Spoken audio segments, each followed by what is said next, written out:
A janitor in Vermont died with $8 million in the bank. He never earned more than $30,000 a year. He never won the lottery. He never invested in some secret stock. And 2 blocks away from him, a man who earned $400,000 a year filed for bankruptcy the same month the janitor's will was read. Same country, same economy, same opportunities. One man became quietly rich. The other man, who made 13 times more money every single year, ended up with nothing. If income doesn't decide who becomes wealthy, then what does? By the end of this video, you're going to understand exactly what separates people who quietly build real wealth from people who make good money and still end up broke. These are not tricks. They're not secrets some guru is selling you in a course. They are 10 habits hiding in plain sight that ordinary people use to become rich without ever looking rich. And the 10th one is the one almost nobody talks about because it has nothing to do with money at all. If this is the kind of thing that actually changes how you think, hit that like button right now. It genuinely helps this channel grow. Subscribe and tap the bell so you don't miss what's coming because Money Elevate is about to become one of the most useful channels you watch this year. Now let's get into it. Picture 2 brothers. Same parents, same house, same school, same starting salary at 22 years old. One of them, we'll call him Daniel, started spending the moment his paycheck hit his account. New car, new phone, dinners out 4 nights a week. The other brother, Marcus, kept driving the same old car for 6 more years.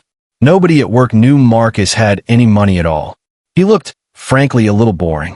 20 years later, Daniel was still living paycheck to paycheck, refinancing his mortgage just to cover a vacation. Marcus quietly retired at 45. Here's what almost nobody realizes about that story. The gap between those 2 brothers wasn't intelligence. It wasn't luck. It was one habit, repeated for 2 decades, so small that neither brother probably noticed it happening in real time. We're going to walk through all 10 of these habits today, one at a time, and by the end you'll see exactly where you stand and exactly what to change. Stick around, because habit number 7 is the one that trips up even people who consider themselves financially responsible. The first habit is something researchers have studied for decades, and it's almost insultingly simple. People who quietly get rich pay themselves first. That means the moment money enters their account, a portion of it is moved away before a single bill gets paid. Not after expenses. Before. Most people do the opposite. They pay rent, groceries, subscriptions, entertainment, and then, if anything is left over, maybe they save it. The problem is, there's almost never anything left over.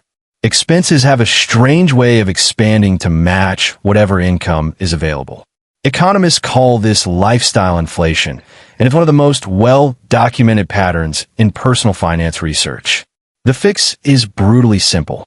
Automate a transfer the day you get paid. 10%, even 5%, moved instantly into a separate account you don't touch. It sounds too easy to matter. But over 30 years, at even modest returns, that one habit alone is the difference between retiring comfortably and working until you're 75. Now here's where it gets more interesting, because the second habit is the one that actually multiplies the first. Rich people, the quiet kind, not the flashy kind, obsess over one specific number. Not their income, their net worth. Think about that for a second. Somebody can earn $300,000 a year and have a net worth of nearly zero, because every dollar is tied up in loans, leases, and monthly payments. Meanwhile, somebody earning $60,000 a year can have a net worth of $500,000 because they own more than they owe. Income tells you what's coming in. Net worth tells you what you actually have.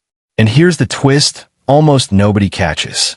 Advertisers, banks, and even car dealerships are not designed to help you build net worth. They're designed to help you look rich, which is the exact opposite of becoming rich. Let's pause on that, because it connects directly to habit number 3. Imagine walking into 2 different neighborhoods. In the first one, driveways are full of brand new SUVs, and every garage door has a leased luxury car behind it. In the second neighborhood, the cars are 5, 6, 7 years old, a little worn around the edges. Now, guess which neighborhood has the higher average net worth? Multiple studies on wealth in America have found something almost nobody expects. A huge percentage of actual millionaires drive used cars and live in modest, unremarkable homes. This isn't a coincidence. It's habit number 3. Rich people separate what they can afford from what they choose to spend. They could buy the luxury car. They just don't, because they understand that a car is a depreciating expense, not an investment, and every dollar poured into looking rich is a dollar that can never compound. We'll come back to compounding in a minute, because it's the single most powerful force in this entire video. But first, let's talk about debt, because habit number 4 is where most people accidentally sabotage themselves without even realizing it. Not all debt is created equal, and this is something schools almost never teach. There is debt that makes you money, and there is debt that quietly drains you for years. A mortgage on a home that appreciates, or a loan used to build a business, can be what's called productive debt. But credit card debt, finance furniture, buy now pay later apps stacked 5 deep, that's a different animal entirely. The average credit card interest rate in the United States sits well above 20%. Think about what that actually means. If you owe $5,000 and only make minimum payments, you could end up paying back more than double that amount over time, just in interest. People who quietly build wealth treat high interest debt like a 5-alarm fire. They attack it aggressively because they understand something most people never stop to calculate. Every dollar spent on interest is a dollar that will never get the chance to grow for you. Which brings us to the most important idea in this entire video. The one concept that, once you truly understand it, changes the way you see every financial decision for the rest of your life. Imagine 2 friends, both 25 years old. The first friend, we'll call her Sarah, starts investing $200 a month immediately. The second friend, James, tells himself he'll start once he's making more money. He waits 10 years. When James finally starts at 35, he panics a little and doubles his contribution to $400 a month. Determined to catch up? Here's the part that shocks almost everyone who hears it for the first time. Even though James is now investing twice as much money every single month, assuming a historical average return, Sarah still ends up with more money by the time they both turn 65. Not close. More. That 10-year head start was worth more than doubling his monthly contribution for the rest of his working life. This is the 5th habit. Quietly wealthy people start early, even with small amounts, because they understand that time in the market matters more than the size of any single contribution. Compounding doesn't reward the person who invests the most. It rewards the person who started first. Let that sink in for a moment, because it explains something that confuses a lot of people. Why does that quiet coworker who's never made more than $50,000 a year seem so calm about money, while your friend who makes double that always seems stressed? It usually comes down to when they started, not how much they earn. Now, here's a twist, because starting early isn't enough on its own. Habit number 6 is about where that money actually goes. Rich people, the quiet kind, are almost boringly consistent about diversification. They don't put everything into one stock because a friend mentioned it at a barbecue. They don't chase whatever investment trended on social media last week. Research on investor behavior consistently shows that individual investors who try to time the market or chase hot trends underperform simple, boring, diversified strategies over the long run. It's not exciting. It won't make a good story at a dinner party. But boring, consistent investing across a diversified set of assets is one of the most reliable engines of long-term wealth that exists. And this is where we hit something most people completely miss, the habit that separates people who merely have money from people who actually feel secure with money. Habit number 7 is having what's often called an emergency fund, but the real purpose of it goes far deeper than most people realize. Picture someone with an emergency fund covering 3 to 6 months of expenses, and picture someone without one. Now imagine both of them lose their job on the exact same day. The person without a safety net is forced to make decisions out of fear. Take the first job offer, even a bad one. Rack up credit card debt just to cover rent. Sell investments at the worst possible moment just to survive the month. The person with an emergency fund gets to make decisions out of strategy instead of panic. They can wait for the right opportunity. They can negotiate. They're not trapped. This is the habit that quietly protects every other habit on this list. Because one financial emergency without a cushion can undo years of disciplined saving and investing in a matter of weeks. We're just past the halfway point now. And this next one is where things get a little uncomfortable because habit number 8 isn't really about spreadsheets or interest rates at all. It's about identity. Think about how much of modern life is built around the question, what will people think? The car in the driveway, the phone in your pocket, the vacation photos. A huge amount of spending in this country isn't driven by genuine need. It's driven by the quiet pressure to signal status to people who, honestly, aren't thinking about you nearly as much as you assume. Quietly wealthy people tend to detach their spending from their identity remarkably early. They stop asking, what will this purchase say about me? And start asking, what will this purchase do for me?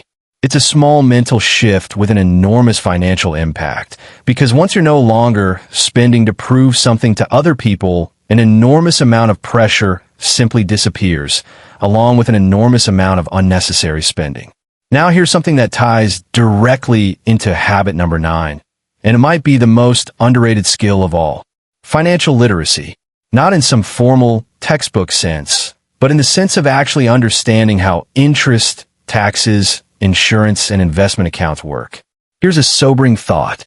Somebody can work incredibly hard for 40 years, earn a respectable income the entire time, and still retire with far less than they should have, simply because nobody ever explained the difference between a traditional retirement account and a Roth account, or how employer matching works, or why fees inside an investment account can quietly eat away tens of thousands of dollars over a lifetime. This isn't about becoming a finance expert.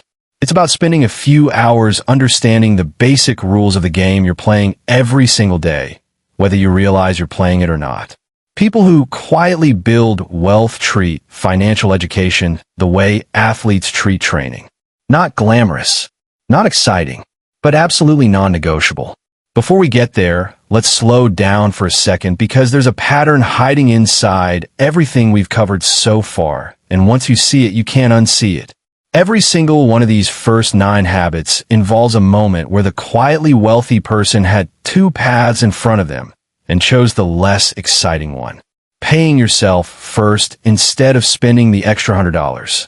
Driving the old car instead of leasing the new one. Investing at 25 instead of waiting until 35 felt more comfortable. None of these choices feel dramatic in the moment. That's exactly why most people never make them. There's no applause for automating a savings transfer. Nobody posts a photo of their boring, diversified index fund on social media. The habits that actually build wealth are almost by design invisible to everyone except the person doing them. Now, think about the flip side of that for a moment. Picture someone who finances a car they can't quite afford. In the moment, there's a rush. New leather seats, that solid door sound when it closes, the way people glance over in the parking lot. That feeling is real, and honestly, it's completely human to want it. But 6 years later, when that same car has depreciated by half and the payments are still due every month, the rush is long gone, and all that's left is the bill. Compare that to somebody who invested that same monthly payment instead. 6 years later, they don't have a shiny car sitting in the driveway. What they have is a number in an account that's quietly grown month after month without a single dopamine hit along the way. One person chose a feeling. The other person chose a future. Neither choice is stupid, but only one of them compounds. This is exactly why, statistically, income and net worth so often move in completely opposite directions.